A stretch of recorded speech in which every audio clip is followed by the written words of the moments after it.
শ্বশুর বাড়ি থেকে বাপের বাড়ি আসবো, ঠিক সেই সময় আমার শাশুড়ি মা আমার হাতে একটা প্যাকেট দিয়ে বললেন, বৌমা এটা নিয়ে যাও, তোমার মাকে দিও। আমি জিজ্ঞাসা করলাম কি আছে এতে।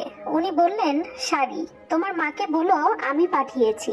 মনে মনে ভাবলাম নিশ্চয়ই কোনো উদ্দেশ্য আছে, তা না হলে আমার মায়ের জন্য শাড়ি দিতে যাবেনই বা কেন উনি? অতিভক্তি চোরের লক্ষণ নয় তো? শাশুড়ি মা সম্পর্কে এমন খারাপ ভাবনা আমার কোনোদিনই হতো না যদি ওই কথাটা আমি না শুনতাম। ঘটনাটি ঘটেছিল বিয়ের 5 দিনের মাথায়। আত্মীয় স্বজনরা সবাই যে যার বাড়িতে চলে গিয়েছিল। আমার একমাত্র ননদও তার শ্বশুর বাড়িতে চলে যাচ্ছিল। আমি বলেছিলাম, দিদি ভাই আর 2 দিন থেকে যাও।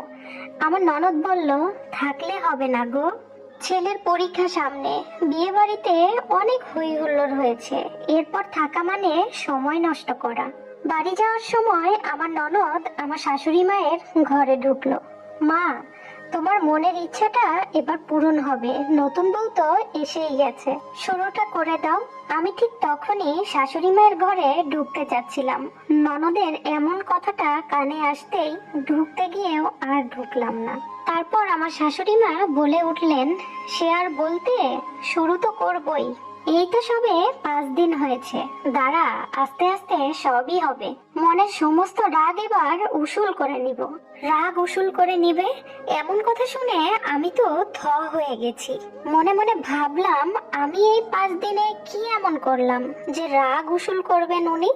আমি তখন দৌড়ে একেবারে আমার ঘরে চলে আসলাম। আমার বর তখন জামা প্যান্ট আয়রন করছিল। আমাকে দৌড়ে আসতে দেখে আমার বর জিজ্ঞাসা করলো, কি হলো, এভাবে দৌড়ে আসলে যে?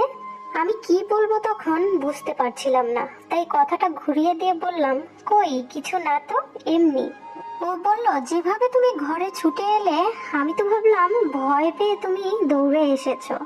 এদিকে আমার ননদ তখন শাশুড়ি মায়ের ঘর থেকে বের হয়ে আমাকে এসে ডাকাডাকি শুরু করে দিয়েছে। আমি ঘর থেকে বেরিয়ে আসি, সঙ্গে আমার বড়। আমি বাহিরে যেতেই আমার কাছে এসে বলল, ভালো থেকো, সুখে সংসার করো, সব সময় হাসি খুশি থাকবে, কেমন? আমার বরের দিকে তাকিয়ে বলতে লাগলো, ভাই আরুষিকে ভালো রাখিস, ও এ বাড়িতে নতুন, ভুল ত্রুটি হলে ক্ষমা করে দিস, মানিয়ে নিস। এমন কথা শুনে আমি হতবাক।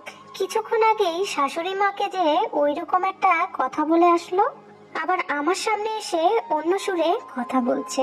ভাবতেই পারছিলাম না, একটা খটোমটো ব্যাপার তৈরি করে দিয়ে ননদ বাড়ি চলে গেল। এদিকে মনের মধ্যে কথাটা বারবার তোলপাড় করতে লাগলো। মনে মনে ভাবলাম, এ কেমন বাড়িতে এসে পড়লাম রে বাবা। শাশুড়ি মায়ের মনে অসৎ উদ্দেশ্য আছে ভেবেই ভয় করতে লাগলো আমার। ভাবছি বাড়িতে ফোন করে কি মাকে জানাবো? তারপরে ভাবলাম, না থাক, এমনিতেই মা টেনশন করে, এসব শুনলে মায়ের প্রেশারটা আরো বেড়ে যাবে।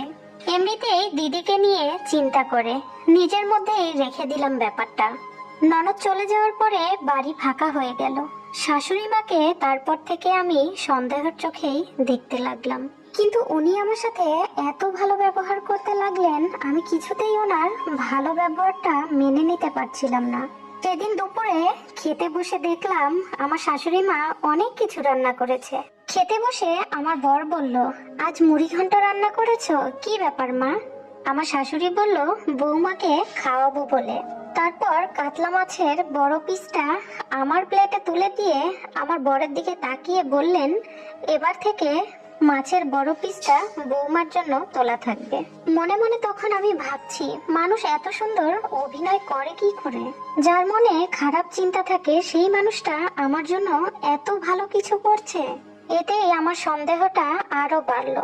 শাশুড়ি মায়ের এত খাতির যত্ন করাটা আমার চোখে ভালো ঠেকলো না তখন, কারণ মনের মধ্যে পুষে রেখেছি ওই দিনের কথাটা। তারপর আমি বাবার বাড়ি যাওয়ার সময় মায়ের জন্য শাড়ি পাঠানো আমার সন্দেহটাকে যেন আরো বাড়িয়ে দিল। আমি বাবার বাড়ি গেলাম, শাশুড়ি মায়ের পাঠানো শাড়িটা আমার মা হাতে পেয়েই আমার শাশুড়ি মায়ের প্রশংসাতে যেন পঞ্চমুখ হয়ে গেল। আমি কিন্তু খুশি হতে পারলাম না। ভাবলাম চাকরি করা বৌমা পেয়েছে কিনা, তাই এত ন্যাকামি। কারণ আমি জানি এসব করার পিছনে একটা উদ্দেশ্য তো আছেই, স্বার্থ ছাড়া তো আর কিছু করবে না। তখন মনে পড়ছিল আমার দিদির কথা। আমার দিদিকেও নাকি আমার দিদির শাশুড়ি বিয়ের পরে ঠিক এমন যত্নটাই করেছিল। বুঝলাম নতুন বউ হলে প্রথম কয়েকদিন সবাই এরকম একটু একটু সবাই দেখায়। আমার দিদিও বিয়ের পরে শাশুড়ির অনেক প্রশংসা করত। পরে দিদি বুঝতে পেরেছিল এইসব লোক দেখানো ছাড়া আর কিছুই নয়। আসলে দিদির স্যালারির টাকা শাশুড়ির হাতে তুলে দেয়নি জন্য অশান্তি। তারপর থেকে দিদির কপালে আর আদর যত্ন কিছুই জোটেনি। দিদির কথা ভাবলেই যেন আমার চোখে জল আসে। দিদির মতো শান্ত স্বভাবের একটা মেয়ের কপালে যে ওইরকম শাশুড়ি জুটবে কোনোদিন ভাবতেই পারিনি। দিদির বিয়েটা প্রেম করে। শ্বশুর বাড়িতে দিদির কোনো স্বাধীনতা নেই, অথচ দিদি কিন্তু চাকরি করে। চাকরি করলেও দিদি নিজে থেকে কিন্তু কোনো কিছুই করতে পারে না। বাবা মাকে যদি কিছু দেয় সেটাও কিন্তু লুকিয়ে। যদি জানতে পারে তাহলে শুরু হয় অশান্তি। অশান্তি শুধু দিদির শাশুড়িই করে না, জামাইবাবুও করে। জামাইবাবু বলে মেয়ের বিয়ে হয়ে যাওয়ার পরেও তোমার বাবা মেয়ের কাছ থেকে হাত পেতে টাকা নেয় কি করে, অথচ বিয়ের আগে এই জামাইবাবুই কত ভালো মানুষ ছিল। বিয়ের পরে যেন সব পাল্টে গেল। বাবা মাকে একটু একটু যাও দেয়, তাও লুকিয়ে। একটা কথা ভাবি, বিয়ের পরে মেয়েরা কেন যে পর হয়ে যায়, কেন যে বাবা মায়ের জন্য কিছু করতে পারে না। চাকরি করা মেয়েরা বিয়ের পরে বাবা মায়ের জন্য কিছু করলেও কেন এত অশান্তি হয়। আমি ঠিক করে রেখেছিলাম আমাকে যেন দিদির মতো না হতে হয়, তাই যা করব লুকিয়ে নয়, সামনাসামনি। বাবা মায়ের জন্য কিছু করতে গেলে লুকিয়ে করতে হয় নাকি? কারণ আমি তো চাকরি করি। বাবার বাড়ি থেকে ফেরার পরে আমার শাশুড়ি বললেন, ঘরের কাজটা যেমন কাজ, বাইরের কাজটাও তেমন কাজ। তুমি যেহেতু চাকরি করো তাই সেদিকটাই তোমাকে আগে সামলাতে হবে। বাড়ির রান্না বান্না আমি সামলে নেব। ছুটির দিনে তুমি চাইলে রান্না করতে পারো। এমন কথা শুনে ভাবলাম এত ভালো মানুষ উনি, কি জানি এর পেছনে কোনো উদ্দেশ্য আছে কিনা।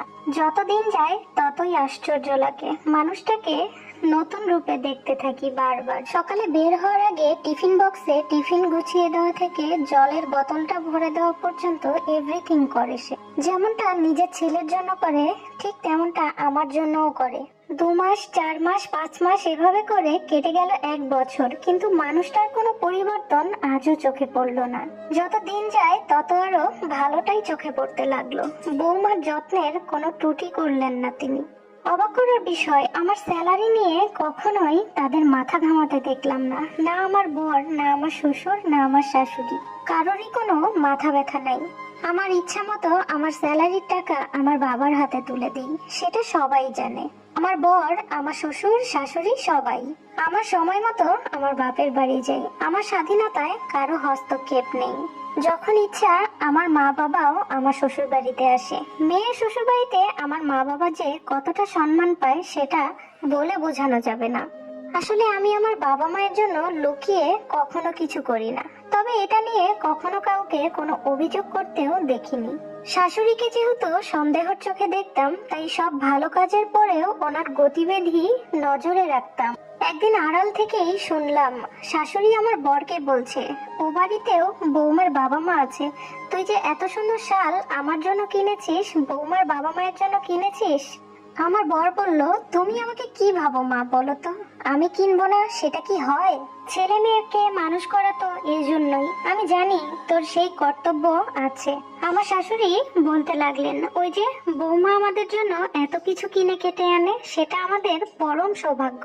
মেয়েটা বড় ভালো রে, জানিস নিজের বাবা মায়ের জন্য কত কিছু করতে পারছে, সেটা দেখেই ভালো লাগছে। ছেলে হোক আর মেয়ে হোক, বাবা মা কিন্তু কষ্ট করেই মানুষ করে তাদের। উচিত তো বাবা মাকে দেখাশোনা করা, তাই না? মেয়েটার কর্তব্য করতে দেখে ভালো লাগে। তোর বাবাও তাই বলে, নিজের বাবা মায়ের জন্য কিছু করতে পারার মতো সুখ আর নেই। আমি যেটা করতে পারিনি সেটা আমার বৌমা করতে পেরেছে। নিজের অপূর্ণ ইচ্ছেগুলো যদি সন্তানদের মতো দিয়ে পূরণ করতে পারি, তার মতো সুখের আর কিছুই নেই। আমিও একসময় চেয়েছিলাম, জানিস, আমি বাবা মায়ের একমাত্র মেয়ে ছিলাম, চাকরিও পেয়েছিলাম। ভেবেছিলাম বিয়ের পরেও বাবা মায়ের জন্য অনেক কিছু করব। তোর বাবা সায় দিলেও তোর ঠাকুমা দাদু সায় দেয়নি। তোর ঠাকুমা বলল, সান্যাল বাড়িতে বউরা চাকরি করে না, তাদের একটা ইজ্জত আছে। এমন অভাব নেই যে চাকরি করতে হবে। এই ট্রেডিশন ধরে রাখতে না পারলে এ বাড়িতে তোমার কোনো জায়গা হবে না। মনে কষ্ট নিয়ে চাকরিটা ছেড়ে দিলাম। তোর বাবাও তখন বাবা মায়ের মুখের ওপর কিছুই বলতে পারেনি। বললেই অশান্তি হতো। আমি অশান্তির ভয়ে চুপচাপ সবকিছু মেনে নিলাম। বাবা মায়ের জন্য কিছুই করতে পারিনি, বড় আক্ষেপ। তবে তোর বাবা লুকিয়ে লুকিয়ে অনেক হেল্প করে গেছে। একটা রাগ আমার বরাবরই ছিল। বাড়ির বউকে তার বাবা মায়ের জন্য কিছু করতে না দেওয়াটা বড় অপরাধ। তাই আমি প্রতিজ্ঞা করেছিলাম, সান্যাল বাড়ির এই ট্রেডিশন আমি ভেঙেই দেব। সান্যাল বাড়ির বউ হয়ে এর পরে যে আসবে সে যেন চাকরি করে, সে যেন তার রোজগারের টাকায় তার বাবা মাকে ভালো রাখতে পারে।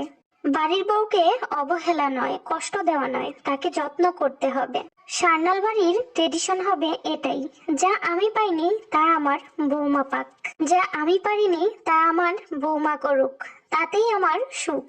কথাগুলো শুনে দৌড়ে আমি রুমে চলে আসি। নিজেকে আর ধরে রাখতে পারিনি। মুহূর্তের জন্য চোখটা আমার ঝাপসা হয়ে গেল।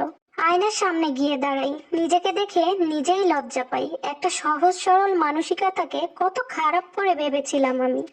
মনে মনে ক্ষমা চেয়ে নেই আমার শাশুড়ির কাছে, যিনি নিজেই একটা ট্রেডিশন হয়ে গেছে। অতীতে ঘটে যাওয়া একটা রাগের প্রতিশোধ কেউ এভাবে ভালোবেসে নিতে পারে তা আমার জানা ছিল না। যে ট্রেডিশন মানুষকে আঘাত করে, কষ্ট দেয়, সেই ট্রেডিশনকে বদলে দেওয়াটাই হয় ভালো মনের পরিচয়। আজ আমার বাবা মায়ের জন্য এত কিছু করতে পারছি, নিজেকে ভালো রাখতে পারছি শুধুমাত্র এই মানুষগুলোর কারণেই, যা আমার দিদি পায়নি। তাই আমার ভুলটা ভেঙে যায়। তারপর থেকে সবকিছু ঠিকঠাক চলছে। সান্যাল বাড়ির ট্রেডিশন আমাকে দিয়েই বদলে দিয়েছিল আমার শাশুড়ি, বদলে দিয়েছিল আমার নিচু মানসিকতাকে। এতক্ষণ যে গল্পটি শুনেছেন সেটা আমার বা আমার পরিচিত কারোর জীবনের গল্প নয়।